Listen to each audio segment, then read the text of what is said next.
Nu tā, man tāda smaga nopūta, jo šī ir jau otrā reize, kad es cenšos iefilmēt savu solo epizodi. Un pirmā reize bija pirms nedēļas, un man vispār nesanāca. Es sēdēju vairāk kā, man liekas, 3 stundas un centos tur kaut ko ierakstīt. Un tagad visu šīs nedēļas griezumā man ir radušās daudz pārdomas par to, kāpēc man nesanāca. Līdz ar to es esmu kaut ko vairāk uzzinājusi par sevi, ko es iepriekš nezināju. Līdz ar to tas jebkurā gadījumā ir win-win. Jo man tāds posms dzīvē, ka man nenormāli patīk visu, ko es daru darba sakarā, tā kā apvienot ar tādu iekšējo darbu un sevis izzināšanu, jo tad man vienkārši ir interesanti dzīvot, un tad es jūtu lielāku piepildījumu un jēgu. Un interesanti vēl ir tas, ka mēs vakar satikāmies ar Elīnu un Ingu, mēs filmējām pirmo kopīgo podcastu episodu, pirmo Look Inside podcastu episodu, kas arī būs pirmā, ko jūs redzēsiet. Es nezinu, kad šī tiks publicēta, bet es zinu, ka tas būs pēc tās pirmās. Un tas arī bija interesanti, jo es arī nekad vēl nebiju filmējusi kopā ar citiem cilvēkiem. Es vienmēr to daru tādā savā komforta vietā, vai nu savā darba vietā, vai no savas guļamistabas, no savas dzīvojamās istabas, savas virtuves vietām, ko es pazīstu. Vakar mēs satikāmies pirmo reizi telpās, kur mēs tā kā ierakstīsim podkastus un ar visu lielo ekipējumu, ar lielajiem mikrofoniem. Un tas vienkārši bija, man bišķiņ tā kā uzskārās sistēma un parādījās reāli milzīgs satraukums. Man bija tāda sajūta, kā man tūlīt tās ir jāuzstājās, nezinu, tur skolas priekšā ar kaut kādu milzīgu prezentāciju, kaut kādu darba aizstāvēšanu, bet tas nebija tāds klasiskais uztraukums, ka man vienkārši bail runāt cilvēku priekšā, bet es zināju, par ko mēs runāsim, un man bija tāda sajūta, ka man ir jāatklāj ļoti daudz savas kārtas, pēkšņi ļoti daudz svešiem cilvēkiem, ļoti nepazīstamā vidē.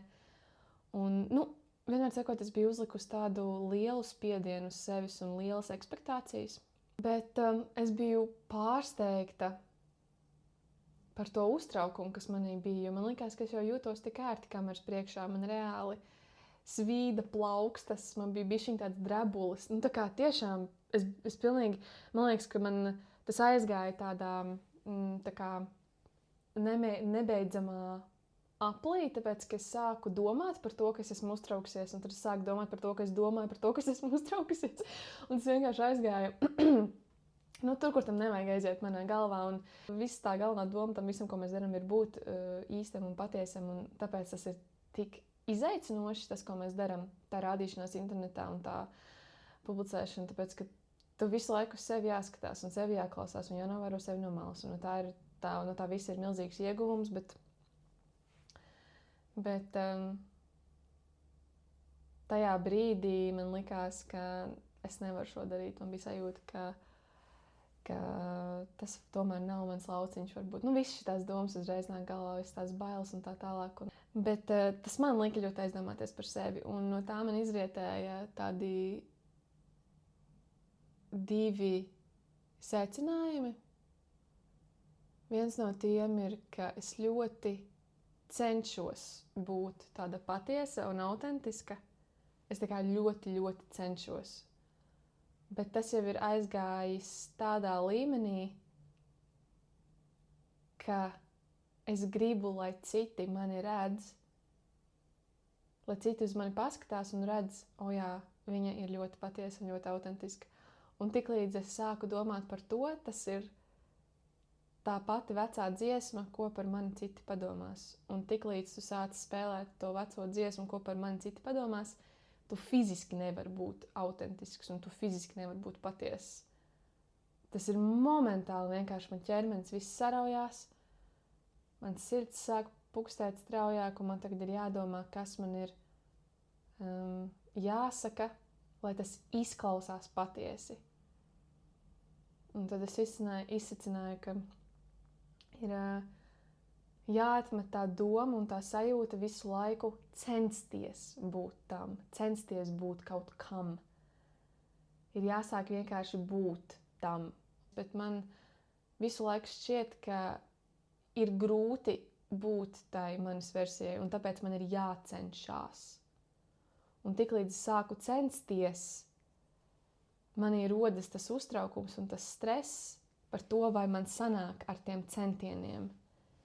Bet ja es jebkurai situācijai pieeju bez tā uztraukuma, bez tā stresa un bez ekspektācijām gan no sevis un bez ekspektācijām arī no citiem cilvēkiem par to, ko viņi par mani padomās, tad daudz dabīgāk tas viss nāk ārā. Un tas tiešām ir necenšoties, un tas tiešām ir patiesi. Tā ir tāda viena interesantā lieta, tāds tā kā paradoks, ko es pieķēru, kopš es esmu sākusi sevi likt internetā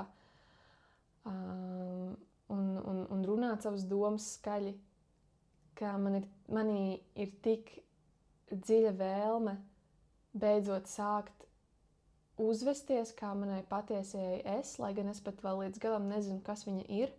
Tāpēc es mēģinu pa slāņiem dabūt prom visas tās bailes un visas tās sevis limitējošos uzskatus un tās pieredzes, ko es domāju, ka agrāk tās mani definē, bet tagad es saprotu, ka tā nav. Un tas viss ir tāds process, bet es nebiju pamanījusi, kā es iegāju tajā otrā galējībā, kad cenšoties būt es pati, es uztaisu jaunu, neīstu tēlu, jo es ļoti cenšos būt es, nevis vienkārši esmu.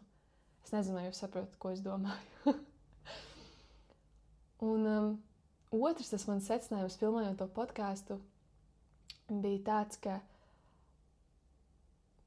man ir tāda sajūta, ka es zinu savu potenciālu un es zinu, cik manī iekšā ir daudz ko dot un teikt un radīt un iedvesmot un tiešām palīdzēt cilvēkiem.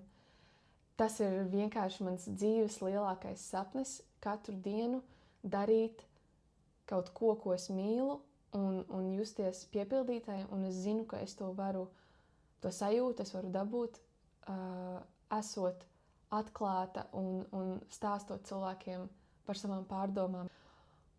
Un tāpēc, ka es zinu to savu potenciālu, tāpēc arī tad, kad ir kaut kas jādara, piemēram, jāfilmē podcasts vakar ar vēl 2 skaistām sievietēm,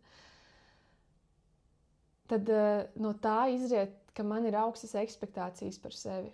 Un tad ir tas moments, kad man pēkšņi notiek tā ķermeniskā reakcija, un man sākās stress, un galvā ir melnie caurumi, un es nevaru pabeigt teikumu. Un tas aiziet tajā lūpā, jo es sāku domāt par to, ka bet es zinu, ko es varu, un es redzēju, kā es tikko uzvedos, kas tikko iznāca no manas mutes, un tas neatbilst tam, kam es esmu.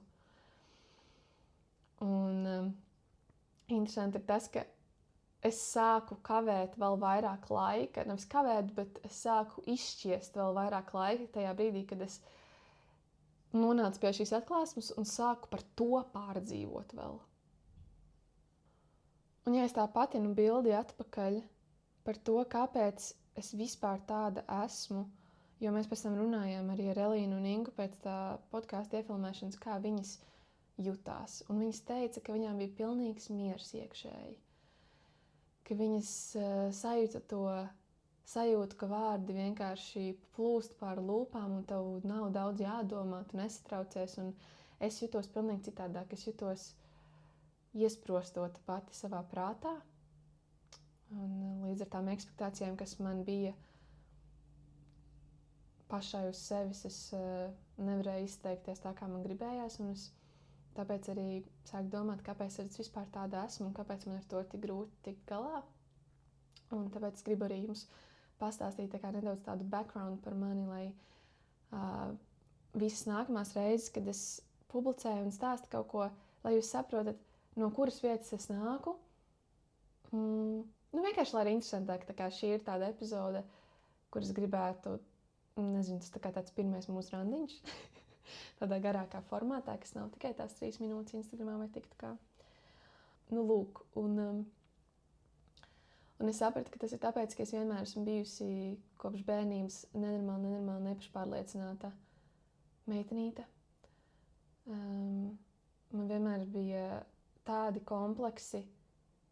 Viņi it kā bija no nekurienes, jo man vienmēr vecāki pret mani ir izturējušies ļoti mīloši un ļoti cieņpilni. Es vienmēr domāju par to, ka cik svētīgi ir tas, ka, kad es biju maziņa un mana mamma un tēvs ar mani runāja, tā kā es jau būtu pieaudzis cilvēks. Es nekad nejūtos mazsvarīga, bet kaut kas visā tajā manā pasaulītē, kas bija manā galvā, lika man domāt, ka es nedrīkstu teikt savas patiesās domas nekad. Es domāju, ka tas izveidojās skolas vidē no vienaudžiem.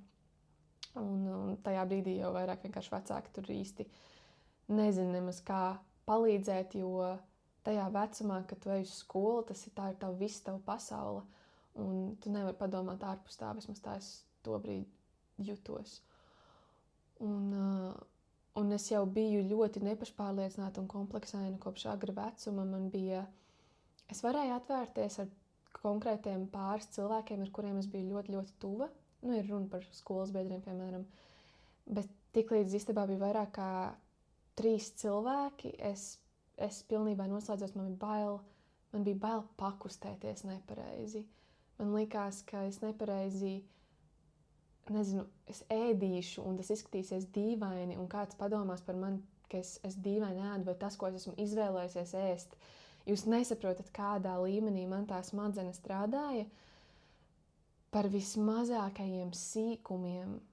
Man likās, ka man ir jāpārliecinās, vai tas ir ok, ka es ņēmu uz skolu, ka man mamma ēdienu kastītē ieliek līdzi, tur siermaizīti.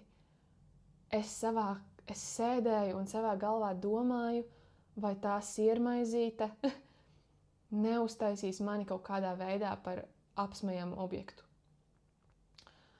Un tā bija par pilnīgi visu.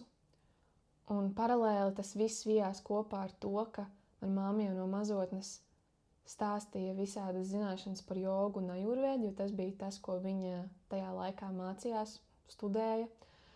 Un man likās nenormāli interesanti, man ļoti patika, bet tas, ko man tas izdarīja manā prātā un manā pasaules uztverē, ir, ka tas ir pareizais veids, kā cilvēkiem būtu jādzīvo, piemēram, pēc ajurvēdas principiem, un viss tas, ko mums māca skolā, viss tas, kā mēs dzīvojam reālajā pasaulē, ir pilnīgi nepareizi. Un es kā bērns pieņēmu to pārliecību, ka viss, uz kā pasaule šobrīd ir būvēta, ir pilnīgi nedabiski un pilnīgi nepareizi. Un, ja godīgi, es lielā mērā joprojām tam varu piekrist, bet tas bija tādā līmenī, ka es sāku jukt prātā, es nevarēju funkcionēt. Un tas bija jau no agra vecuma, no kaut kādas, 4., 5., 6. klases tajā laikā. Un man likās, ka cilvēki nesaprot, cik ļoti nepareizi viss ir. Bet tajā pašā laikā es nebiju spējīga iesaistīties ar cilvēkiem tādās sarunās, un es nebiju spējīga pateikt, ko es domāju, jo man nemaz nebija zināšanu. Jo es nemācījos tās lietas, man mamma ik pa brīdim kaut ko pastāstīja, un es tā kā paņēmu no viņas kaut ko, bet tā nekad nebija zināšana, vai man nekad nebija tāda reāla, patiesa interese par to. Es nezinu, kāpēc es uzreiz iedomājos, ka tas ir vienkārši tā, kā patiesībā ir. Tā tad viss pārējais ir nepareizi. Un tas bija milzīgs faktors, kas izveidoja visu manu personību, es teiktu, augot. Tāpēc man bija tāds interesants miks, kas notika manā iekšējā pasaulē. No vienas puses man likās, ka es esmu pārāka par citiem un es zinu vairāk, jo tie pārējie neko nezina taču par jogu un ajurvēdu, un viņi dzīvo tajā parastajā Matrix pasaulē, kur viss ir balstīts uz meliem un uz bailēm, un kā viņi vispār ir akli uz to, kā viņi neredz, un es pārdzīvoju par to, bet es jutos pārāka.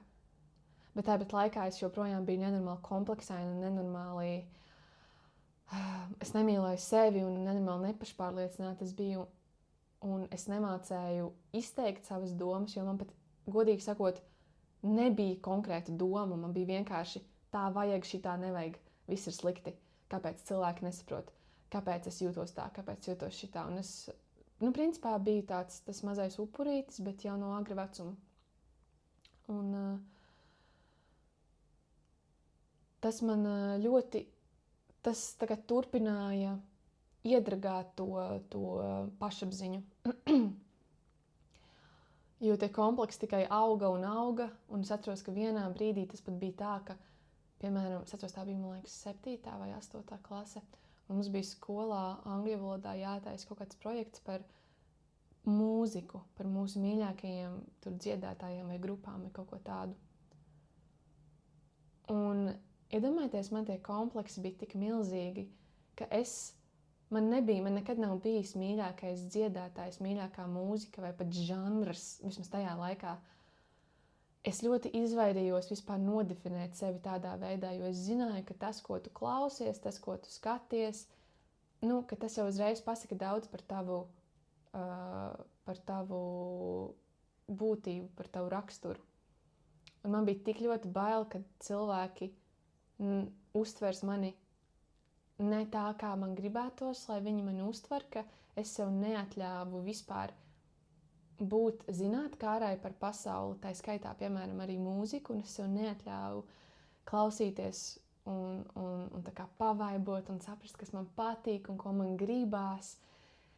Es vienkārši sev to neļāvu darīt, jo man likās, ka tad es kļūšu par kaut ko, par ko varēs potenciāli smieties. Un tad, kad mums bija jātaisa tas mūzikas projekts, es atceros, ka es gāju mājās un es mammai raudāju par to, ka ko man tagad darīt, reāli ir pasaules gals pienācis.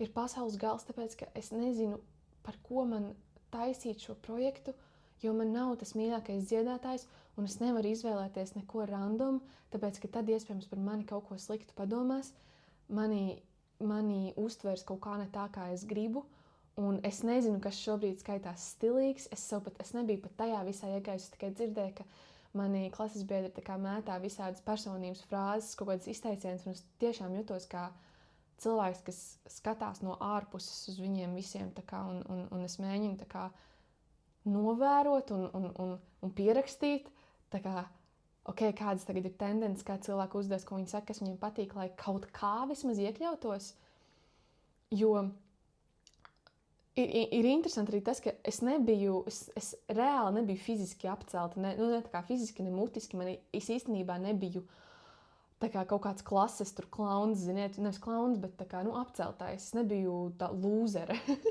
Es gan kā klasēs sadalās pa lomām cilvēki, tā kā ir tie stilīgie, un tad ir tā kā, ir rēcīgie, ir tie nūģi, un ir tie, kas ir, tā kā neviens negrib ar viņiem runāt, draudzēties. Un man vienmēr bija labs kontakts ar visiem, un es cilvēkiem patiku, bet manī pašā tas karš bija iekšā. Es pati biju uzzīmējis to bildi, ka noteikti, ja es kļūšu vairāk par kaut kādu interesantāku charakteru, ka mani noteikti apcels uzreiz. Es pati to situāciju savā galvā biju uzbūrusi. Tas ir interesanti, ka man pat nav tāds, ziniet, tāds storijas, ko stāst pēc tam cilvēkiem, jā, mani mazās klasēs tur apcēla, apsaukāja, es nezinu, fiziski aizskāra, un tāpēc man izveidojos tāda un šitāda trauma. Man nav bijušas tādas pieredzes, visas tās traumas un tās reakcijas un tie triggeri, kas manī joprojām šobrīd sēž, daļa no tiem vismaz, tas viss bija manis pašas uzburts. Es tikai tagad uz to tā paskatījos, cik interesanti tas ir, ka es uztaisīju jau agrā vecumā savā prātā tādu cietumu, kurā man pašai nepatika atrasties, bet man likās, ka tas ir vienīgais veids, kā es varu izdzīvot, jo man likās, tiklīdz es sev atļaušu vairāk izzināt sevi un vairāk būt man, tad ir tas risks, vai ne? Ir tas risks, kad es neiedarēšos vairāk. Un es negribēju pie tā riska. Man nebija neviens fizisks pierādījums, kas pateiktu, reāli es neiedaros, jo man nebija neviena reāla pieredze ar to, ka mani apceļ, bet es tā kā centos to problēmu nocirst saknē. Tāpēc es pat negāju, nemēģināju, es visu laiku mēģināju spēlēt tā kā safely visu, tā kā tā piesardzīgi, droši. Lūk, es to visu savā galvā biju uztaisījusi visu šo scenāriju un atgriežoties pie tā mūzikas projekta. Es atceros, ka mana mamma teica, pastāsti par kaut kādu Madonnu vai Maiklu Džeksonu, jo tā ir tā kā, tie ir skaitās kā popmūzikas karaļi, viņi ir timeless, viņi nekad neiziet ārā no modes, visi vienmēr zina, kas viņi ir. Nav iespējams, ka par tevi pasmiesies, ja tu stāstīsi par šiem cilvēkiem, jo tā ir klasika, un to visiem ir jāsaprot. Un tas arī ir tas, ko es darīju. Un tā bija visos priekšmetos, visās jomās, tik līdz man bija jāstāsta kaut kas par manu dzīvi, tāpēc man tik ļoti riebās tie skolas apstākļi, kad vienkārši lika kaut ko pastāstīt par sevi, vai majaļetā, mana vasara, vai what? did I do this summer? My summer break, my winter break. What did I do during Christmas? Tā kā visās, es nezinu, kāpēc man angļu valoda ļoti palikusi prātā, jo vienkārši, mācoties valodu, tas ir loģiski, ka tev mācas stāstīt par tavām pieredzēm, tavām pārdomām, un riebās tas. Nevis tāpēc, ka man riebās pats priekšmets vai valoda vai skolotāji vai tie cilvēki. Man riebās tā doma par to, ka es varētu būt nedrošībā, ja es atklātu kaut ko par sevi, kas citiem nepatiktu. Tāpēc es dzīvoju konstantā trauksmē, konstantā stresā par to, kā man ir jākustās, kas man ir jādomā, kas man ir jāsaka, kā man ir jāuzvedās, tikai, lai es nenonāktu pie tā scenārija, kuras negribu nonākt. Un patiesībā man pat nebija ne jausmas, vai vispār tas scenārijs ir iespējams, īpaši ņemot vērā, ka es cilvēkiem reāli patiku. Vismaz tagad domājot atpakaļ, es tā atceros. Bet es nebiju spējīga palaist vaļā savā prātā to kontrolēšanu, ka es nedrīkstu izcelties, es nedrīkstu pateikt savas domas, jo man likās, ka tā es sevi pasargāju. Bet tajā laikā man nebija iespējams vispār aptvert to, ka viss, ko es daru, ir katru dienu sevi izveidoju pilnīgu cietumu. Es pamostos no rīta un pirmais, ko es padomāju, kā es varu pasargāt sevi šodien. Kā man ir... Zini, tas pat nebija... Es tagad samelojos bišķiņ. Tas nebija tāds apzinās domas, kā man šodien jāuzvedās, lai man neapceļ. Tas jau bija ievīts visā manā tajā personībā, un tā tas, es domāju, ir visiem cilvēkiem ar tiem tādiem automātiskiem aizsargu mehānismiem, ka tev jau nav, tu jau neapzināti nedomā, ka nepiecelies un nepaskaties spogulī un nesaki tā, kā es šodien varētu uzvesties, lai cilvēki mani neapceļ. Tā kā tas jau nav tāds process, bet... tik ļoti izveidojies tas aizsargu mehānismu slānis, ka tas jau vienkārši ir iepīts tavā visā personībā, un tu vairs it kā apzināti par to nedomā, bet pilnībā viss, ko tu dari un kā tu eksistē, ir balstīts uz to aizsargu mehānismu. Līdz ar to man bija ļoti grūti piedzīvot kaut kādu veidu pozitīvas emocijas, ja tas nebija saistīts ar konkrētu notikumu. Tas ir tas brīdis, kad manī izveidojās tā sajūta, ka vienmēr kaut kas ir jāgaida, vienmēr kaut kas ir, vienmēr jāgaida tā piekdiena, vienmēr jāgaida tā dzimšanas diena, vienmēr ir jāgaida satikšanās ar to draudzeni, kuras priekšā es varu justos labi, jo visi pārējie man dzīves mirkļi, man bija jāuzvelk tā kā bruņas un vienkārši jāiztur. Tā kā man ir sajūta, ka es nekur īsti nevaru būt pilnīgā mierā un pilnīgā, kā to pateikt, tādā, reāli miera un apmierinātības sajūtā, tāda priecīga, mierīga, nosvērta. Jo man galva visu laiku ir, vai tiešām šī ir tā vieta, šie ir tie apstākļi, ko man vajag.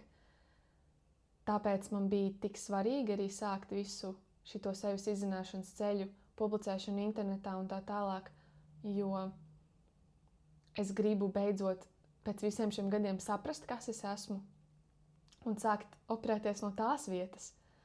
Un es tāpēc, ka zinu, ka, piemēram, daudz cilvēku, no kuriem es iedvesmojos un kuriem es sekoju, kaut kādi autori vai vienkārši mākslinieki vai arī vienkārši satura veidotāji, tas spīd cauri ekrānam, ka tie cilvēki ir vienkārši viņi paši, tā kā,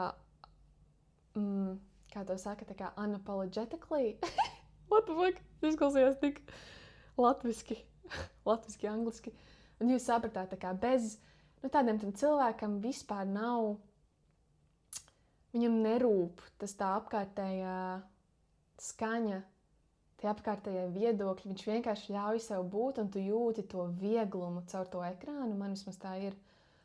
Un tie cilvēki mani iedvesmo sākt meklēt to, kas esmu es, un tā izveidojās, man liekas, man vispār tā doma par to, ko es gribu izdarīt ar savu darbu sociālos tīklos, ka es gribu būt viens no tiem cilvēkiem, no kuriem arī citi var iedvesmoties. Un es apzinos, ka es šobrīd vēl neesmu tajā vietā, es vēl neesmu pilnībā tas cilvēks, bet es sapratu, ka ir vēl interesantāk, ja es vienkārši dokumentēju arī savu ceļu uz turieni.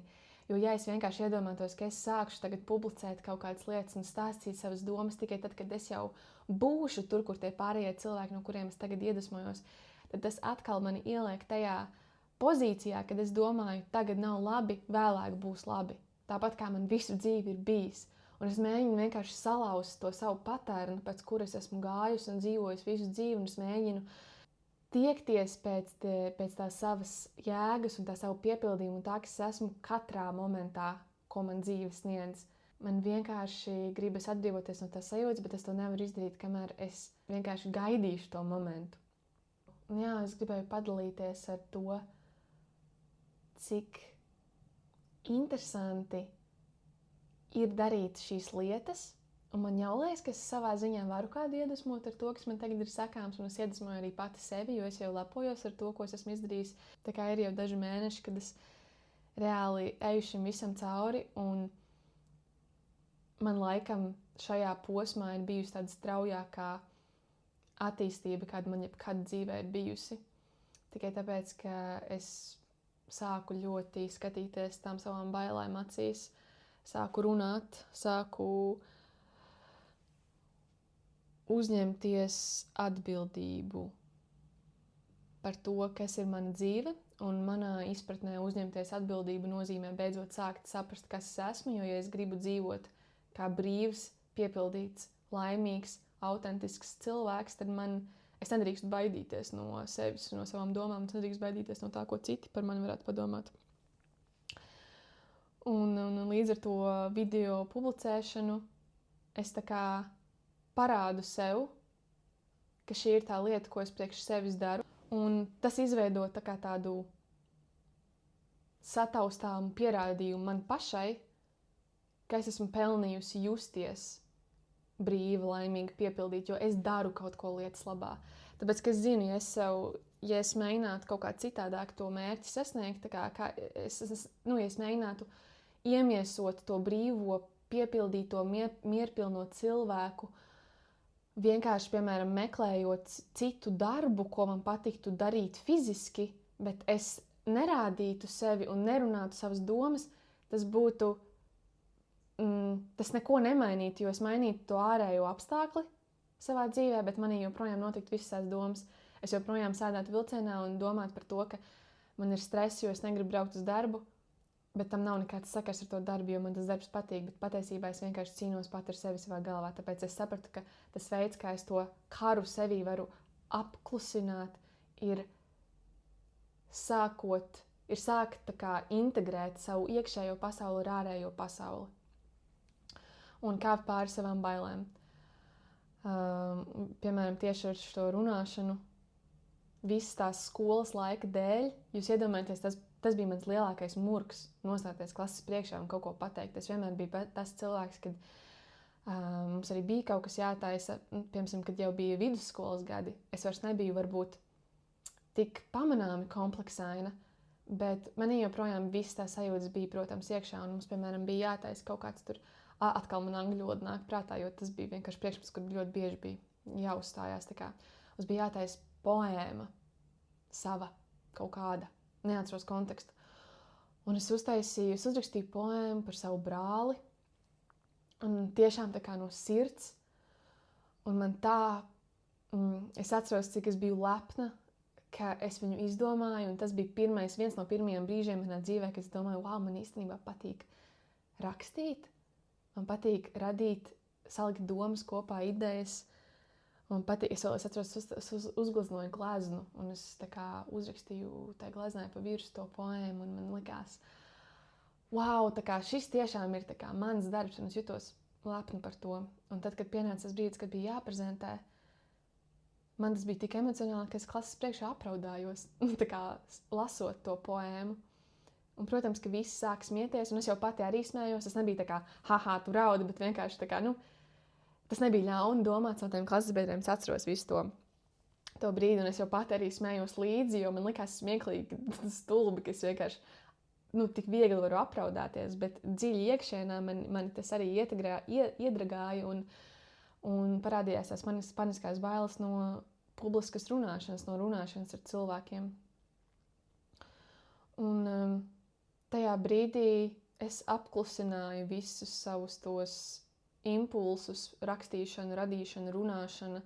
Man likās, jā, ja vajag man sanāk, bet es to nekad nedarīšu tādā savā prizmā. Nekad nestāstīšu cilvēkiem par savu dzīvi, nekad nesēdēšu viena kameras priekšā, nekad nerunāšu podkāstā, nekad nerunāšu, es nezinu, tur uz skatuves.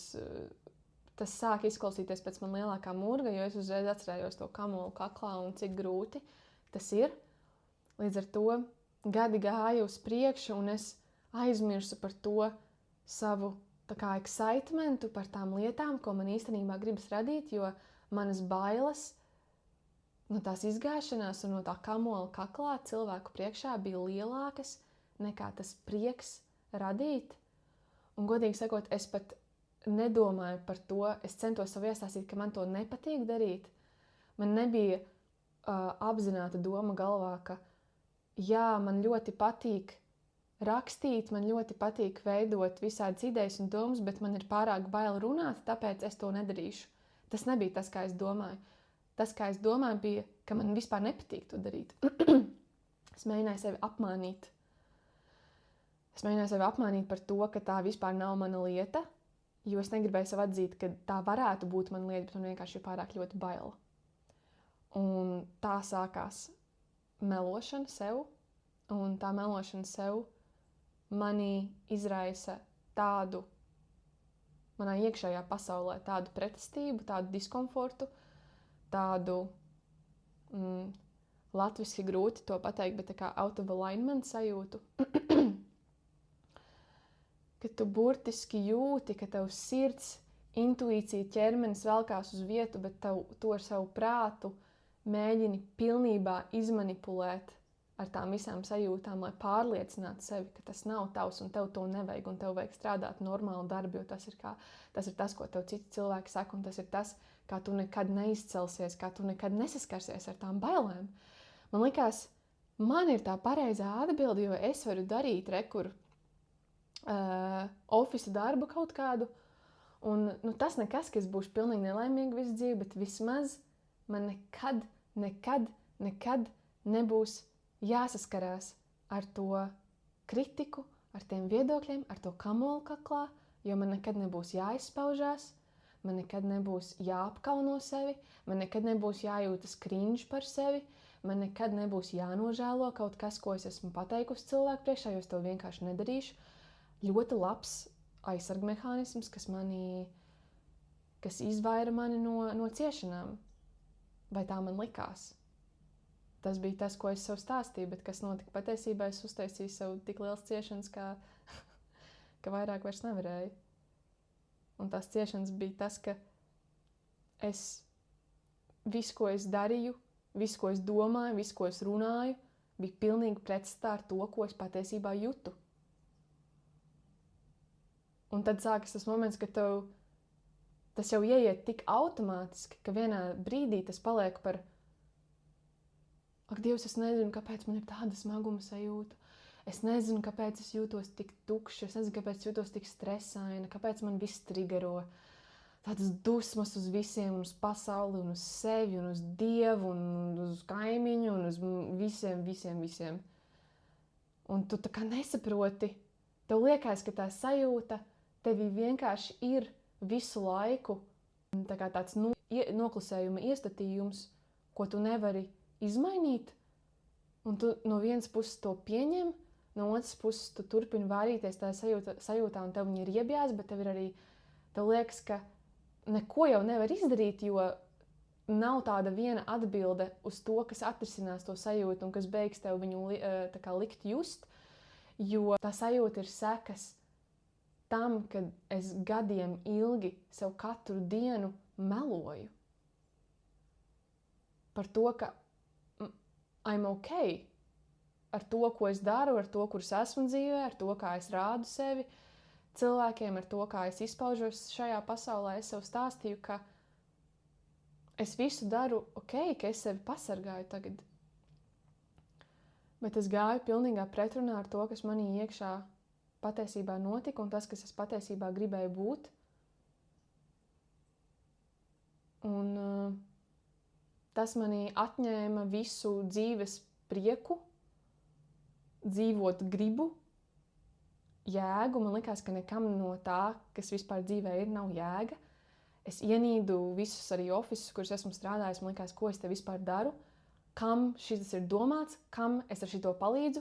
Un es kultivēju tādu negativitāti sevī, jo es turpināju skatīties uz to ārpasauli, kā uz to nepareizo Matrix pasauli, kā es jums stāstīju, ka man bija bērnībā, tāpēc, ka es jau no bērnības skatos uz visu pasauli, ka jūs esat nepareizi un es zinu labāk, bet tajā pašā laikā es nebiju gatava vispār sevi izzināt, lai parādītu varbūt pasaulē to, kā man šķiet, kā vajadzētu būt, jo man bija pārāk bail sevi padarīt redzamu citiem, ka es vienkārši izvēlējos piedalīties tajā sistēmā, kura man likās pilnīgi destruktīva cilvēkam, bet es izvēlējos tajā piedalīties, jo man bija bail izcelties vienkārši.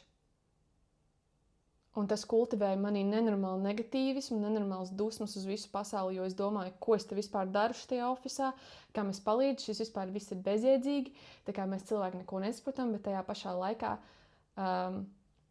es pati neuzņēmos nekādu atbildību, es tikai vainoju visu laiku to ārpasauli, es nesāku darīt neko lietas labā, es nesāku domāt par to, ko es patiešām gribētu darīt savā dzīvē, jo man bija pārāk bail.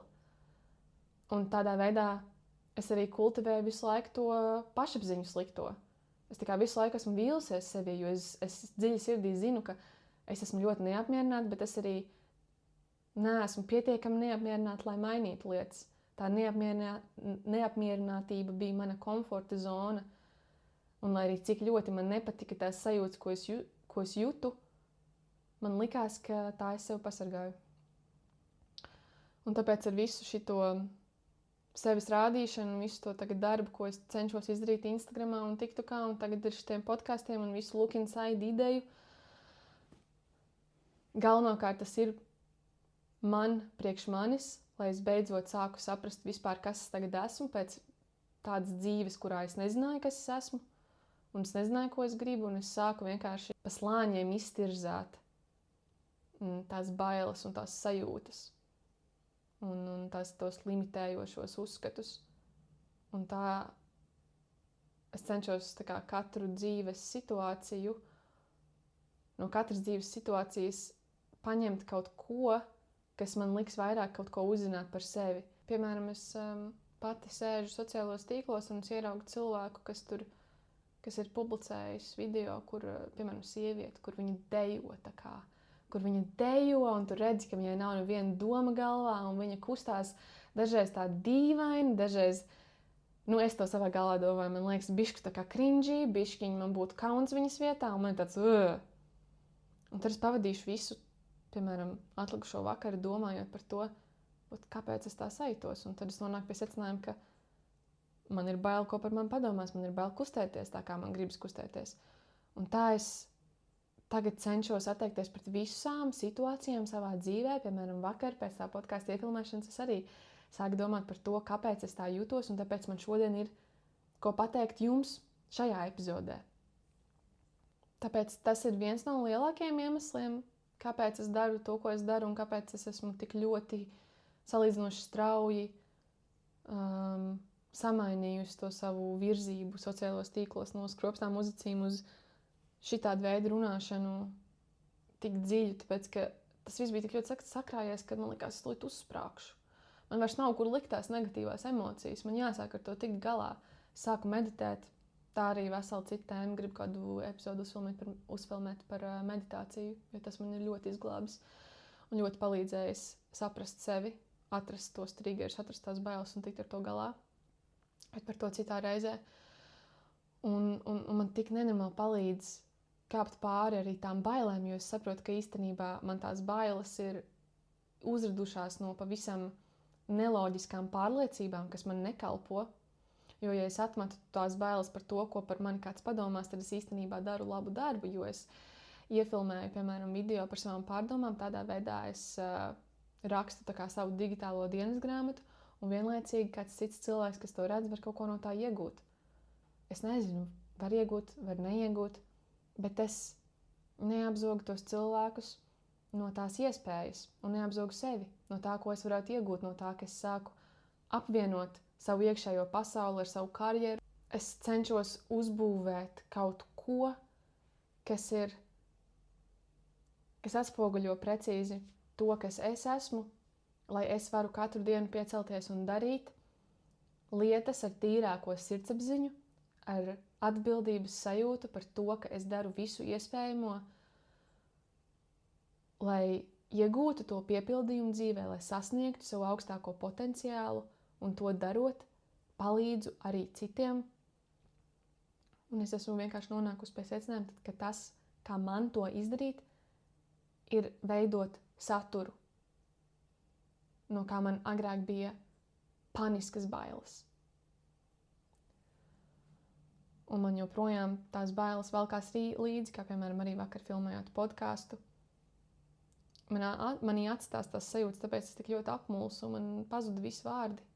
Jo es pēkšņi atkal biju Annija 7. klasē, angļu valodas stundā, kurai tūlīt ir jāprezentē projekts par Madonu un Maiklu Džeksonu. Un man gribas, publicējot to savu ceļu un savas pārdomas, palīdzēt citiem darīt tieši to pašu, jo es ticu, ka es neesmu vienīgā.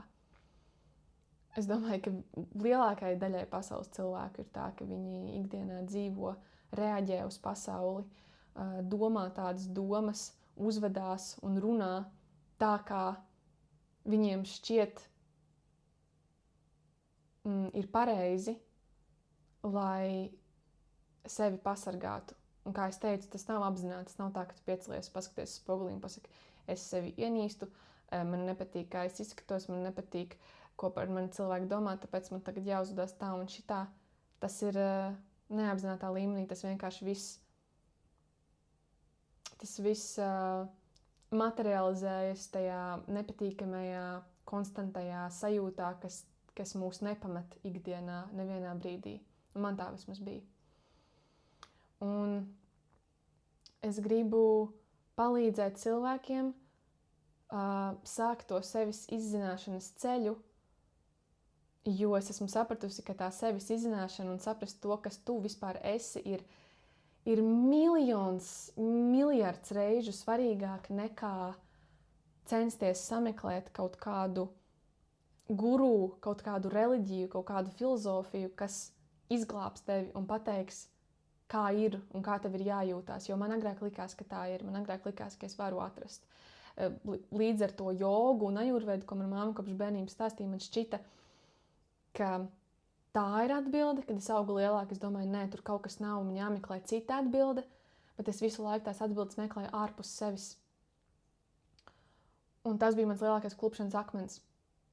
Man ir pagājis, es saku, kopš esmu sākusi sevi publicēt mazāk kā pusgads, un man ir bijusi tik liela attīstība, kā jebkad savā dzīvē, kā nekad savā dzīvē, un es jau jūtu tik lielu piepildījumu, tik lielu jēgas sajūtu, tik ļoti tādu virzību dzīvē.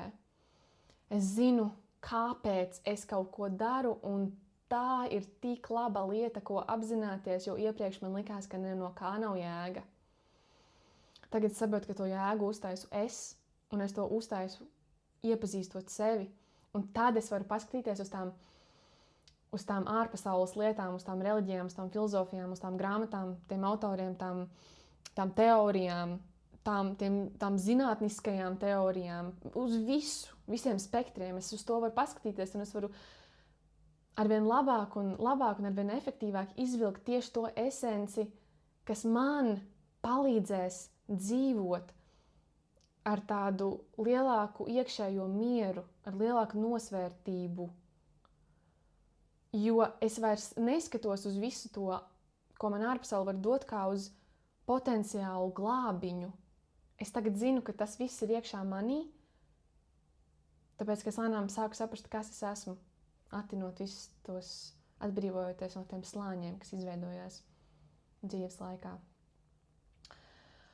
Nu tālūk, man ir runāt par ko daudz un dikti, bet man liekas, šai pirmajai solo epizodei šis ir pilnīgi pietiekami, lai jūs saprastu, no kuras vietas es nāku un kāds ir vispār mans nodoms ar visiem šiem projektiem, visām šiem idejām un satura veidošanām un tā tālāk. Un es esmu nenormāli excited un ļoti nevaru sagaidīt realizēt visas tās idejas, kas ir manā galvā. Tieši iedomājieties, telefons man apstājās video tieši tajā brīdī un izlaiž paziņojums, ka mans storage ir full, ka man pilna atmiņa. Tā kā es uztveršu to kā zīmi. Paldies, ja tu noklausījies tik tālu līdz šim brīdim. Es to ļoti, ļoti novērtēju. Un man tagad ir vēl viena lieta, par ko lepoties, ka es to esmu izdarījis, jo man īstenībā šīs epizodes laikā izdevās saglabāt to neutralitāti un iekšējo mieru, un tāpēc arī es varēju izteikties, kā es, manuprāt. Un es nevaru sagaidīt paskatīties uz visu šo ceļu atpakaļ un paskatīties uz sevi šajos sākuma posmos un redzēt to izaugsmi. Un es ceru, ka es palīdzēšu arī jums iedvesmoties un palīdzēt savā ceļā atrast savas patiesības un savu īsto es. Jā, jej! Tiekamies! Atā!